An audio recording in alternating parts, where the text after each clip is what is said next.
العلم هو النور الهادي والمفتاح لكل الخير، من يرد الله به خيرا في الدين يفقهه فيدري. نفهم بالعلم القرآن، بالعلم يزيد الإيمان وبه يمتاز. بسم اللہ الرحمن الرحیم. علم تفسیر کے تاریخی مراحل ذکر کیے جا رہے تھے، جس میں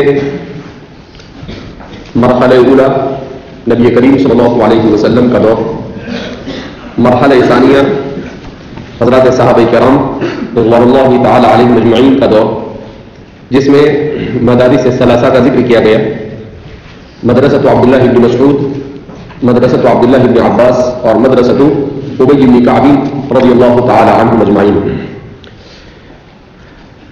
تیسرا مرحلہ التفسیر فی عہد التابعین رحمہم اللہ تعالی، حضرات تابعین کا دور.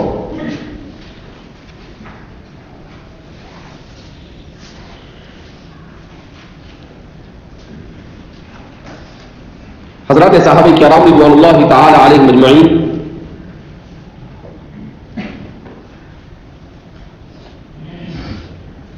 کے دور میں اور حضرات تابعین کے دور میں بہت زیادہ فرق نہیں ہے.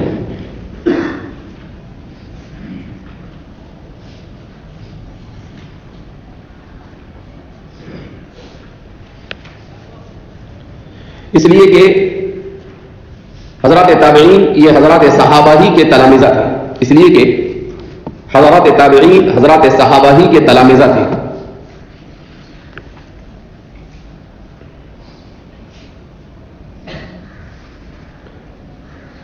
اور مکمل طور پر تفسیر قرآن کے باب میں صحابہ کے رنگ میں رنگے ہوئے تھے.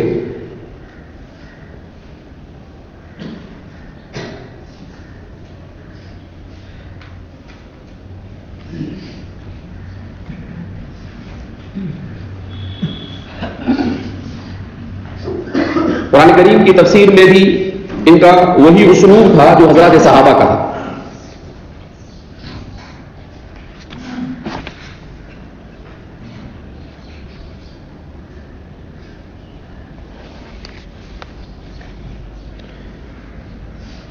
البتہ حضرات تابعین کے دور میں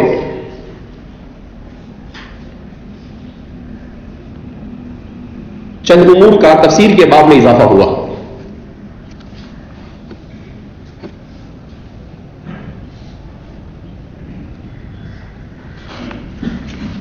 اور وہ یہ ہے،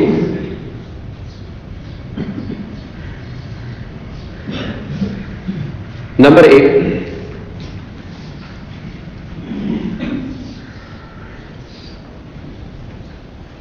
اسرائیلی روایات کا، اسرائیلی روایات جس کو اسرائیلیات کہا جاتا ہے،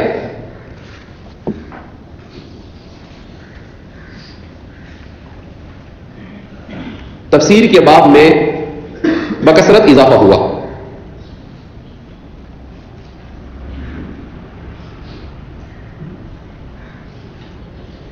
اس لیے کہ اسرائیلیات کا تفسیر کے باب میں بکثرت اضافہ ہوا، اس لیے کہ قرآن کریم امم سابقہ کے بہت سے واقعات اختصار اور اجمال کے ساتھ ذکر کرتا ہے.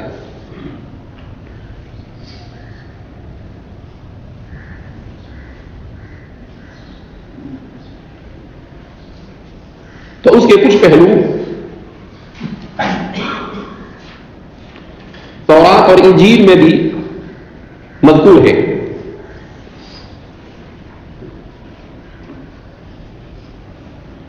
لہذا حضرات صحابہ کے آخری دور میں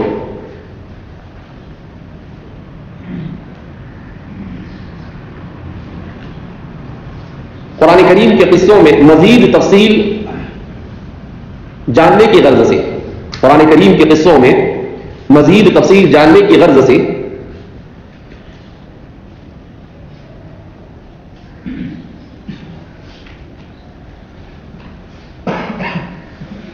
بعض صحابہ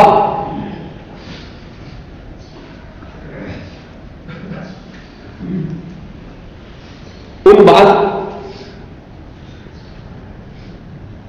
علماء یہود و نصارہ کی طرف رجوع کرتے تھے جو اسلام میں داخل ہو چکے تھے.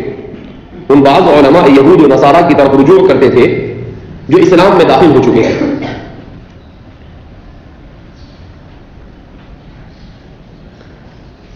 مثلا حضرت عبداللہ بن سلام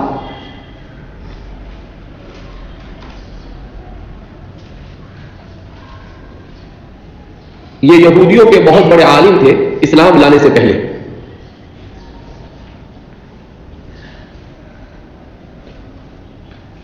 کعب احبار،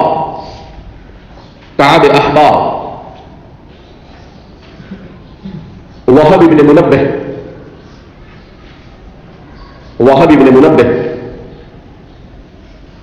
اور عبد الملک بن جریج یہ اسلام لانے سے پہلے عیسائیت اور نصرانیت کے بڑے علماء میں شمار ہوتے تھے.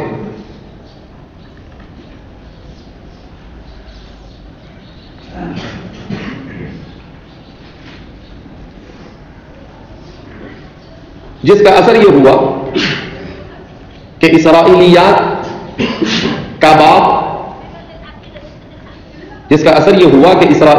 کا باب دور تابعین میں وسعت اختیار کر گیا. جس کا اثر یہ ہوا کہ اسرائیلیات کا باب دور تابعین میں وسعت پکڑ گیا.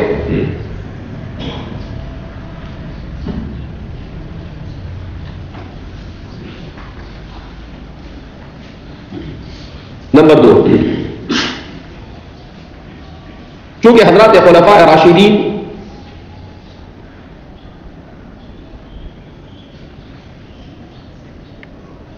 اور خلفاء بنو امیہ کے ابتدائی دور میں، حضرات خلفاء راشدین اور بنو امیہ کے ابتدائی دور میں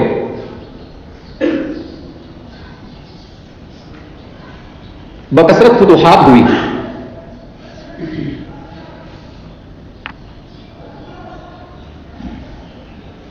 اور دنیا کے مختلف حصوں میں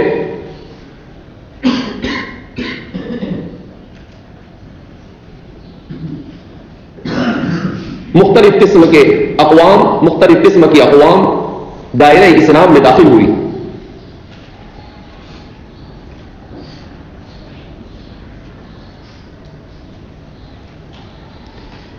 ان اعاجم کے دائرہ اسلام میں داخل ہونے سے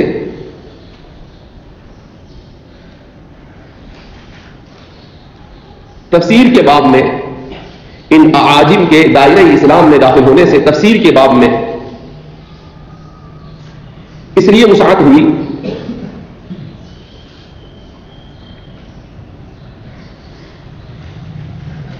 کہ وہ لوگ بکثرت ایسے سوالات کرتے تھے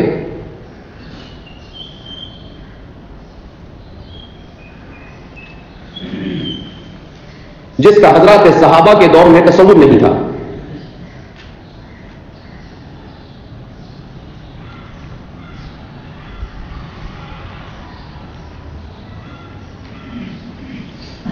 لہذا حضرات تابعین کو انہیں سمجھانے کی غرض سے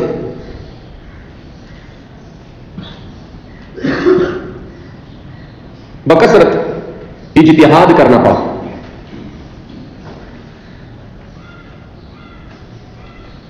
اور اس طرح تفسیر قرآن کا درایتی باب بہت وسیع ہو گیا، اور اس طرح تفسیر قرآن کا درایتی باب بہت وسیع ہو گیا.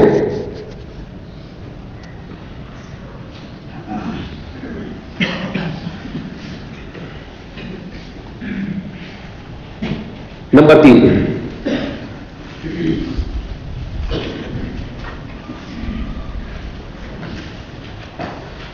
تفسیر قرآن کے باب میں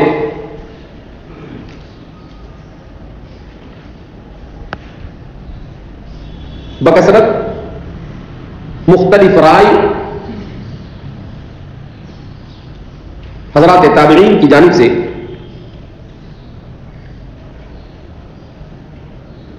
وجود میں آئی۔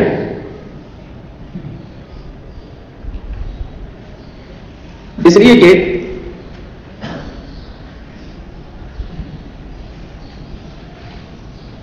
ان حضرات صحابہ کے تلامذہ نے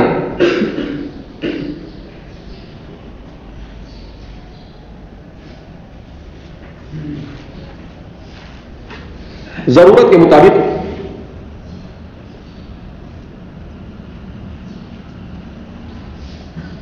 اجتہاد کر کر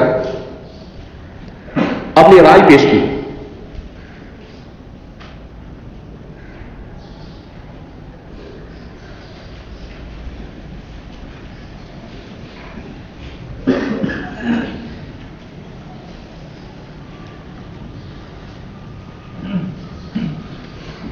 نمبر 4، حضرات تابعین کے دور کی تفسیر کی خصوصیت یہ ہے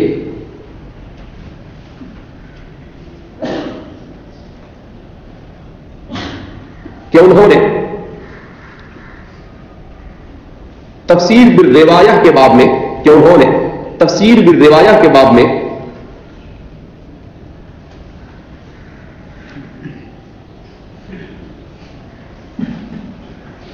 ہر قول اور ہر حدیث کی سند کا اہتمام کیا۔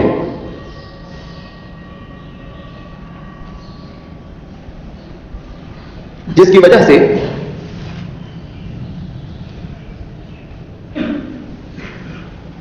اقوال مأثورہ اور احادیث مبارکہ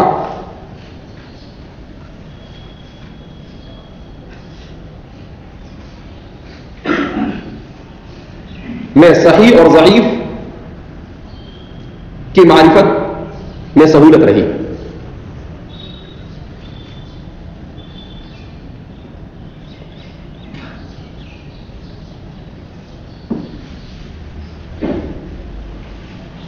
تو یہ حضرات تابعین کا دور تھا۔ حضرات تابعین کے دور میں چونکہ فتوحات بکثرت ہوئی، حضرات صحابہ کے دور سے لے کر خلفاء بنو امیہ کے ابتدائی دور تک، تو یہ جب اعاجم اسلام میں داخل ہوئے تو انہوں نے تفسیر کے باب میں بکثرت سوالات کیے، اس لیے کہ ان کی زبان عربی نہیں تھی، وہ عربی جانتے اور سمجھتے نہیں تھے، تو ہر کلمے کا معنی جاننے کی کوشش کی، اس کی حقیقت تک پہنچنے کی کوشش کی، اور اس لیے انہوں نے حضرات تابعین سے بکثرت سوالات کیے۔ تو جب یہ سوالات کیے تو حضرات تابعین نے اس کے جوابات دیے، جس کی وجہ سے تفسیر کا یہ باب انتہائی درجہ وسعت اختیار کر گیا۔ اسی لیے سند کے ساتھ جن کتابوں کو تفسیر کے باب میں لکھا گیا وہ بڑی ضخیم کتابیں، جیسے تفسیر طبری، قرآن کریم کی سب سے پہلے تفسیر مانی جاتی ہے، تیسری اور چوتھی صدی کی، تیسری صدی کے اواخر اور چوتھی صدی کے اوائل میں لکھی گئی۔ تو انہوں نے ہر قول کو بالروایہ نقل کیا، اس کی پوری سند کے ساتھ۔ تو وہ کتنی جلدوں میں ہے؟ 25 30 جلدوں میں شائع ہوئی۔ تفسیر ابن کثیر جو اصل میں تفسیر القرآن العظیم ہے کے نام سے موسوم ہے، وہ بھی تقریباً 20-25 جلدوں میں۔ تو اس لیے کہ حضرات تابعین نے تفسیر ضرور کی، اپنا اجتہاد بھی کیا جہاں ضرورت پیش آئی، مگر جہاں پر تفسیر بالروایہ کیا، کسی صحابی کے قول کو نقل کیا، نبی کریم صلی اللہ علیہ وسلم کے کسی قول کو نقل کیا، تو وہاں پر سند کا اہتمام کیا کہ کوئی بھی بات کسی کی بھی ایسے ہی اٹھا کر نہیں لی، بلکہ انہوں نے اہتمام کیا کہ اس کی سند، جس کی وجہ سے بعد میں آنے والوں کے لیے تمیز میں آسانی ہوئی کہ صحیح کیا ہے، ضعیف کیا ہے، سقیم کیا ہے روایات میں اور اقوال ماسورہ میں۔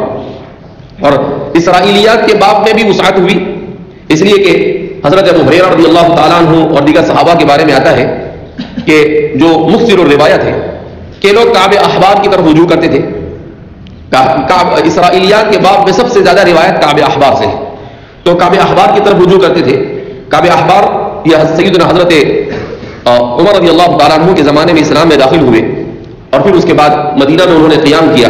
تو مدینہ میں ان کے قیام کرنے کی وجہ سے حضرات صحابہ اور ان کے درمیان تعلقات یہ گہرے بھی ہوئے اور وسیع بھی ہوئے، اور انہوں نے چونکہ وہ نصرانیت کے اپنے زمانے کے سب سے بڑے عالم مانے جاتے تھے، لہذا اس بنا پر انہوں نے اپنی کتاب میں جو روایت تھی وہ بیان کی. اسی لیے نبی کریم صلی اللہ علیہ وسلم نے پہلے ہی فرما دیا تھا لا نصدق ولا نکذب، کہ اسرائیلی روایات جو ہمارے پاس بیان کی جاتی ہے، یہود و نصارہ اہل کتاب اپنی کتابوں کے حوالے سے لا نصدق ولا نکذب، نہ ہم اسے بالکل سچا مانتے ہیں اور نہ ہم اسے بالکل جھوٹ تسلیم کرتے ہیں. کیوں؟ اس لیے کہ وہاں پر سند کا اہتمام نہیں تھا. کس کا اہتمام نہیں تھا؟ سند کا. اور جب سند کا اہتمام نہیں تھا تو کون سی بات واقعتاً تورات اور انجیل کا حصہ ہے اور انجیل کا حصہ نہیں ہے، اس کے بارے میں کچھ پتہ نہیں چلتا. اسی لیے تورات اور انجیل میں جو اختلاط ہوا اس کی وجہ کیا کہ جب سند کا اہتمام نہیں تھا تو جو اصل متن تھا اس اصل متن کی جو شرح کی گئی تو متن اور شرح مکس اور خلط ملط ہو گئے. اب جب یہ خلط ملط ہو گئے اور کوئی سند نہیں تھی تو اس کے درمیان تمیز ناممکن ہو گئی، کیونکہ کچھ پتہ ہی نہیں چل سکا کہ متن کیا ہے اور شرح کیا ہے. اس طرح سے اختلاط کا شکار ہو گئے. تو اسی لیے آپ صلی اللہ علیہ وسلم نے کہا کہ ہم اسے بالکل جھٹلائے بھی نہیں، کہ کہیں ایسا نہ ہو کہ آسمانی کتاب کی کوئی سچی بات کا جھٹلانا لازم آئے، اور ہم بالکل اسے تسلیم بھی نہ کریں کہ کہیں ایسا نہ ہو کہ انہوں نے اپنی طرف سے جو بات ملائی اس کی تصدیق لازم آئے. تو قربان جائیے نبی کریم صلی اللہ علیہ وسلم کی ذات اقدس پر کہ آپ صلی اللہ علیہ وسلم نے کہا لا نصدق ولا نکذب. چونکہ عبداللہ بن سلام وغیرہ پہلے ہی اسلام لا چکے تھے تو آپ صلی اللہ علیہ وسلم کے دور میں ان سے کچھ چیزیں صحابہ سنتے تھے. اب ظاہر سی بات ہے وہ تو بالقصد غلط نہیں بیان کریں، لیکن انہیں معلوم نہیں تھا کیا غلط ہے کیا صحیح ہے، تو وہ اپنی کتاب میں جو تھا اسے کیا کرتے تھے؟ بیان کرتے تھے. تو اس کا ذکر جب اللہ کے رسول صلی اللہ علیہ وسلم کی مجلس میں ہوا تو آپ صلی اللہ علیہ وسلم نے کہا لا نصدق ولا نکذب، کہ نہ آنکھ بند کر تصدیق کی جاوے اور نہ آنکھ بند. ہاں اسرائیلی روایات کی کوئی بات ایسی ہے جو کتاب اللہ سے ملتی ہے تو کوئی حرج نہیں، اچھا اسے تائید حاصل ہوگی. اور اگر کوئی بات ایسی ہے جو کتاب اللہ اور سنت رسول اللہ کے معارض ہے تو اسے قبول نہیں کیا جائے گا. اور اگر کوئی بات ایسی ہے جو کتاب اللہ میں جن باتوں کو اجمالاً ذکر کیا گیا اس کی تفصیل بیان کرتی ہے اور کہیں پر اس کا کوئی تعارض اور مخالفت نصوص سے لازم نہیں آتا ہے تو پھر ایسی چیزوں کو قبول کرنے میں کوئی حرج نہیں ہے. اس لیے بکثرت تفسیر کے باب میں کعب احبار کی اسرائیلی روایات بکثرت وارد ہے. یہ کعب احبار کے سلسلے میں مورخین کے مختلف رائے ہیں. کعب احبار کے بارے میں بعض حضرات نے کہا کہ کعب احبار منافق تھے اور کہا کہ حضرت عمر رضی اللہ تعالیٰ عنہ کے قتل میں ملوث تھے. بعض حضرات نے کہا کہ ایسا نہیں ہے، یہ تاریخ کی غیر ثابت روایتوں سے ایسا کہا گیا ہے، لہذا کعب احبار مخلص تھے. البتہ کعب احبار کی طرف بہت ساری ایسی چیزوں کو منسوخ کیا گیا ہے جن کا ان سے کوئی واسطہ نہیں ہے. تو کعب احبار کے سلسلے میں میرا اپنا مسلک یہ ہے کہ السکوت سلامت، کیا اختیار کرنا چاہیے؟ خاموش اختیار کرنا چاہیے، اس لیے کہ حضرات صحابہ ان کی طرف رجوع کیا کرتے تھے. تو اس باب میں ہم ایسے ہی تاریخی روایتوں کی بنیاد پر، اور وہ تابعی ٹھہرے تو صرف تاریخی روایتوں کی بنیاد پر ان پر اتنے بڑے الزامات کو ثابت نہیں کر سکتے اور نہیں کہہ سکتے، کیونکہ جب تک کہ کوئی چیز پائے ثبوت تک نہیں پہنچی ہو. جیسے اثر اہل الکتاب فی الحروب والفتن الداخلیہ فی القرن الاول کی مصنف دکتور جمیل المصری نے اپنی اس کتاب میں لکھا ہے روایتوں کے ساتھ، تاریخی روایتوں سے کعب احبار کو قتل عمر کا اصل ذمہ دار ٹھہرایا ہے. اسی طریقے سے امام زاہد الکوثری نے بھی اپنی ایک چھوٹی سی کتاب تاریخ کے سلسلے میں ہے، اس میں انہوں نے کعب احبار پر قتل عمر کا پورا الزام تھوپ دیا ہے، مگر ان سے اتفاق کرنا یہ اتنا آسان نہیں ہے. بہرحال کعب احبار چونکہ حضرت عمر خود ان کی طرف رجوع کیا کرتے تھے بہت ساری چیزوں میں، لہٰذا اس بنا پر خامخواہ صرف تاریخ روایت کی بنیاد پر اتنا بڑا الزام، اور وہ بھی حضرت عمر جیسے جلیل القدر صحابی، ان کے قدر کا الزام اتنی آسانی کے ساتھ کسی کے اوپر تھوپا جا سکتا نہیں ہے. یہ میں اس لیے کہہ رہا ہوں کہ بہت سارے لوگ انہی 2-3 کتابوں کو بنیاد بنا کر کعب احبار کو بالکل کنڈم قرار دینے کی کیا کرتے ہیں؟ کوشش کرتے ہیں. تو اس سلسلے میں احتیاط کیا ہے؟ ضروری ہے. حضرات تابعین کے دور کے مشہور مفسرین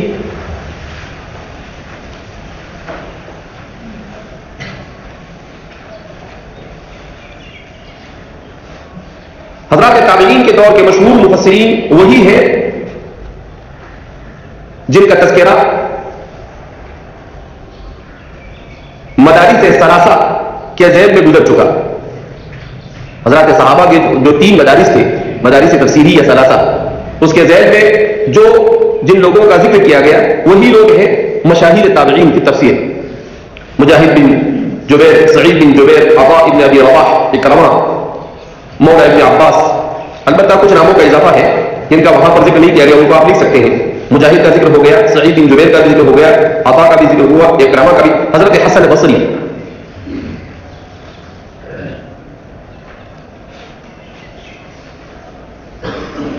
زید بن اسلم،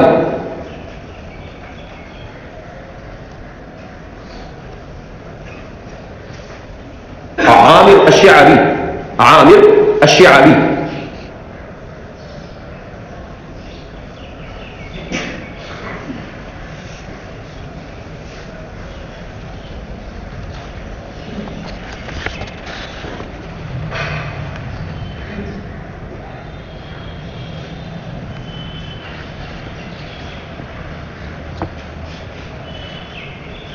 حضرات تابعین کے تفسیری اقوال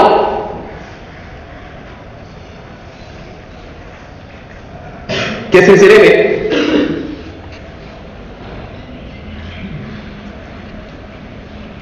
علماء کی آراء.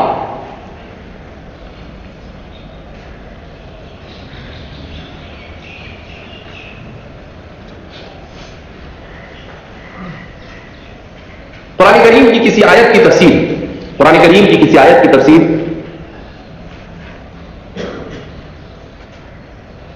اگر نبی کریم صلی اللہ علیہ وسلم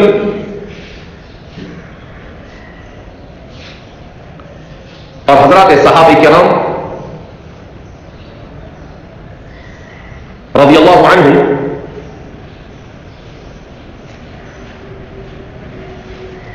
سے منقول نہ ہو،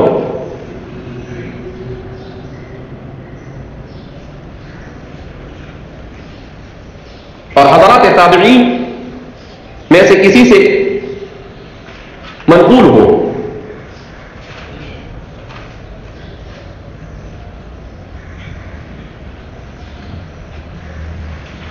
تو اس کا کیا حکم ہے؟ اس سلسلے میں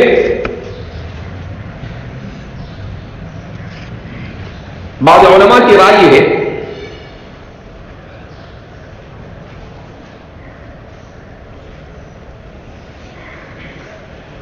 کہ حضرات صحابہ کی طرح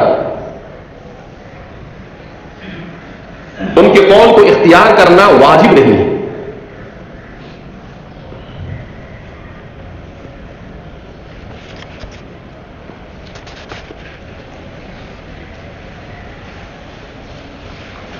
اس لیے کہ بہرحال وہ حضرات صحابہ کے مقام اور مرتبے تک نہیں پہنچ سکتے.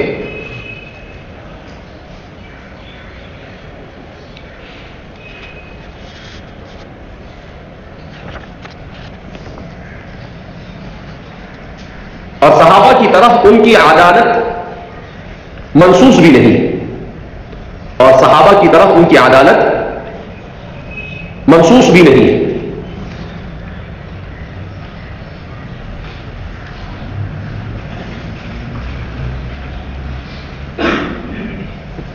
جیسا کہ امام ابو حنیفہ فرماتے ہیں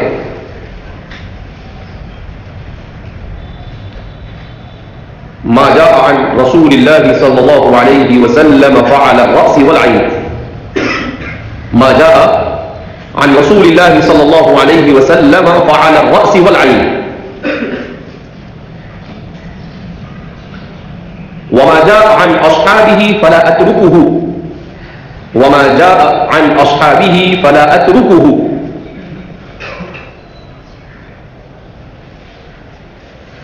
وما جاء عن التابعين فهم رجال اجتهدوا ونحن رجال نجتهد. وما جاء عن التابعين فهم رجال اجتهدوا ونحن رجال نجتهد.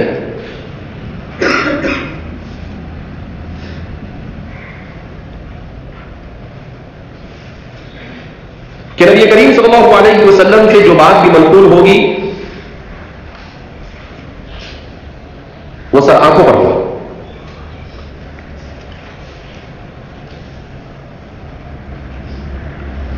صحابہ سے جو منقول ہوگا اسے ہم نہیں چھوڑ سکتے.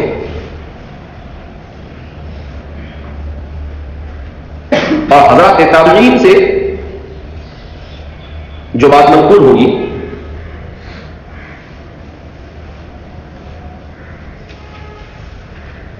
تو ہم اجتہاد کریں گے جیسا کہ انہوں نے اجتہاد کیا. تو ہم اجتہاد کریں گے جیسا کہ انہوں نے اجتہاد کیا.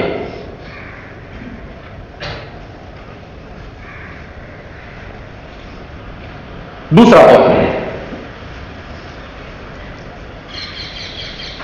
اکثر و بیشتر مفسرین کی رائے یہ ہے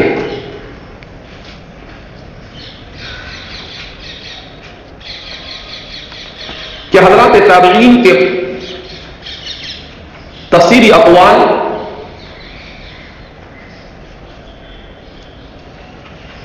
کا مرتبہ یہ ہے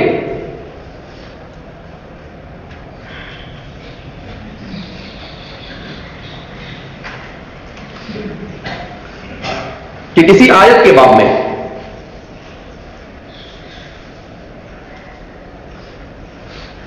اگر حدیث یا اقوال صحابہ سے، کسی آیت کی تفسیر کے باب میں حدیث یا اقوال صحابہ سے کوئی بات منقول نہ ہو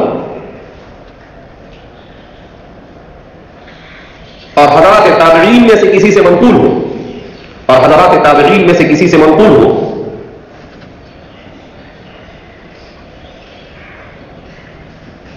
تو اسے اختیار کرنا ضروری ہے. اس لیے کہ بہرحال وہ حضرات صحابہ کے تلامذہ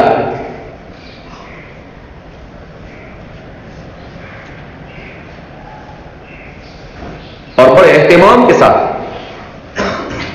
انہوں نے حضرات صحابہ سے تفسیر کا علم حاصل کیا،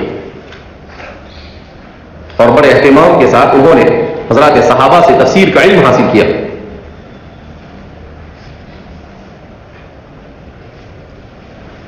حضرت عبداللہ بن عباس کے مشہور شاگرد مجاہد فرماتے ہیں، حضرت عبداللہ بن عباس کے مشہور شاگرد مجاہد فرماتے ہیں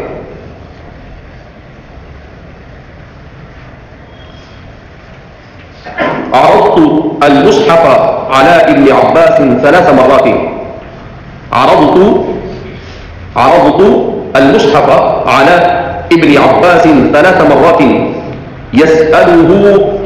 أسأله عن كل آية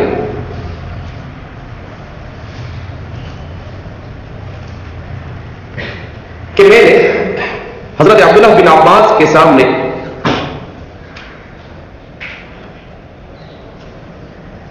قرآن کریم کی تفسیر مکمل طور پر 3 مرتبہ دہرائی. اس طور پر کہ میں ہر آیت کے باب میں ان سے اطمینان حاصل کرتا تھا، ہر آیت کے باب میں ان سے اطمینان حاصل کرتا تھا.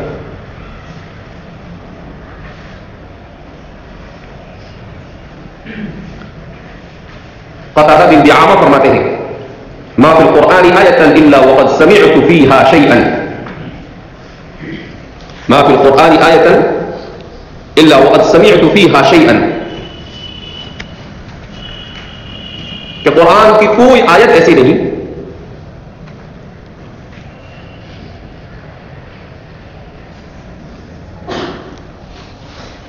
جس کی تفسیر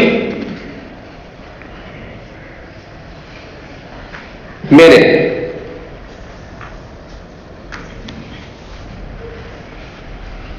حضرات صحابہ سے سنی نہ ہو، خاص طور پر عبداللہ بن مسعود سے، اس لیے کہ آپ عبداللہ بن مسعود کے تلامذہ میں سے.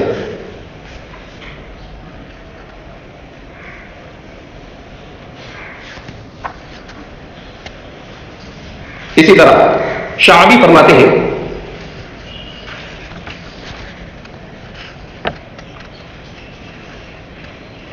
کہ قرآن کریم کی کوئی آیت ایسی نہیں ہے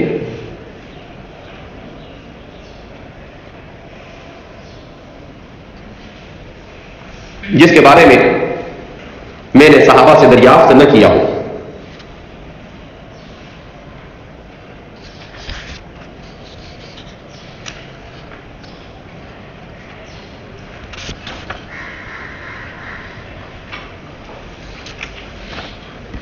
یہ ہوا تفسیر قرآن کریم کا مرحلہ ثالثہ، تیسرا مرحلہ. بہرحال قرآن کریم چونکہ انا نحن نزلنا الذکر وانا له لحافظون، اللہ رب العزت نے اس کی حفاظت کی ذمہ داری لی، لہذا ہر زمانے میں حیرت انگیز طور پر ایک نہیں، دو نہیں، 5 نہیں، 10 نہیں، سینکڑوں نہیں، ہزاروں لوگوں کو اللہ ایسا کھڑا کرتا رہا جنہوں نے اپنا سب کچھ، اپنی زندگی، اپنا مال، اپنا وقت، اپنی صلاحیتیں یہ صرف اور صرف کتاب اللہ کی خاطر کھپا دی. دنیا کی کوئی کتاب ایسی ہو سکتی نہیں ہے جس کے لیے آپ دیکھ سکتے ہیں کہ جس زمانے میں نہ قلم تھا، نہ کاغذ تھا، نہ کچھ تھا، اس زمانے میں حضرات صحابہ کے سامنے 3 مرتبہ قرآن کریم کی پوری تفسیر کا ورد کیا اور اس کا دور کیا، اس کا اعادہ کیا، اس کا آموختہ کیا، ان کو پڑھ کر سنایا. نہیں قلم کے ٹھکانے تھے اور نہ کاغذ کے ٹھکانے. لگتا ہے ایسا کہ بہت آسان ہے، لیکن یہ آسان نہیں ہے. آج کاغذ قلم کے بعد بھی اتنا کوئی آدمی قرآن کریم کی پوری تفسیر زندگی میں 3 بار نہیں پڑھتا ہے. اور تلمیذ ابن عباس ہے کہ اپنے استاد کے سامنے 3 مرتبہ پورا قرآن کہا، ایک آیت پر ٹھہر کر اس کے ایک نو کو پلک کو سدھارا کرتا تھا میں ان کے سامنے. تو کیسی مشقتیں اٹھائی ہوگی انہوں نے.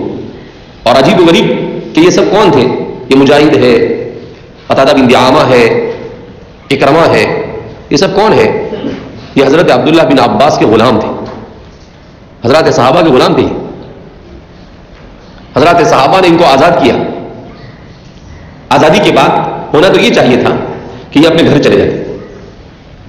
یہ سب ایسا نہیں کہ سب عرب تھے، ان میں کوئی حبشی تھا، ان میں کوئی رومی تھا، ان میں کوئی فارسی تھا، ان میں کوئی مصری تھا، کوئی کہاں کے لوگ تھے، دنیا کے مختلف خطے کے لوگ. ایسا لگتا تھا جیسے اللہ نے اپنی کتاب کی حفاظت کے لیے انہیں اکٹھا کر دیا تھا.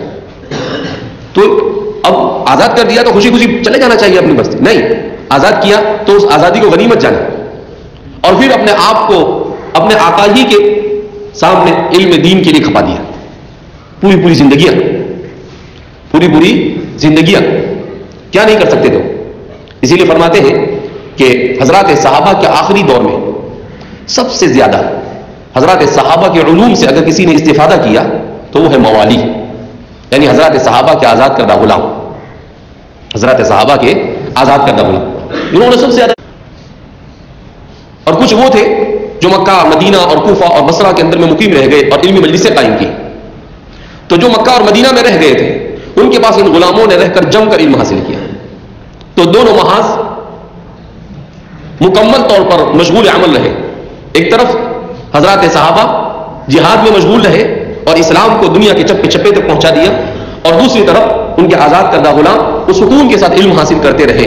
سکون کے ساتھ تو کیا، مجاہدے کے ساتھ علم کیا کرتے رہے، حاصل کرتے رہے. مگر انہوں نے کسی چیز کی پرواہ نہیں سوائے علم کے، اور ان کا علم ہی اوڑھنا بچھونا ہوتا تھا.